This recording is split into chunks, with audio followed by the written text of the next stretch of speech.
ভয়ের মধ্যে পড়িও না, মনের মধ্যে ভয় আনিও না, নিরাশ হইও না।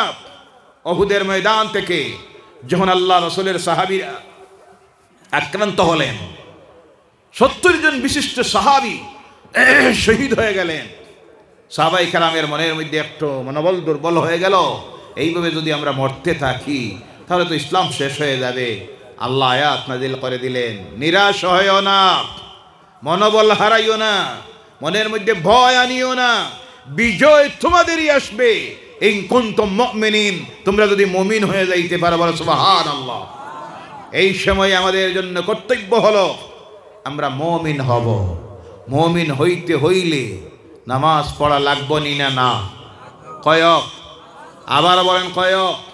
5টা ওয়াক্তের নামাজ যদি আমরা হয়ে যাইতে পারি, আল্লাহর নাফরমানির সকল প্রকারের কাজ ছেড়ে দিয়া অন্তরে যদি আল্লাহর ভয় নিয়ে আসতে পারি, আল্লাহ বলছেন বিজয় তোমাদের।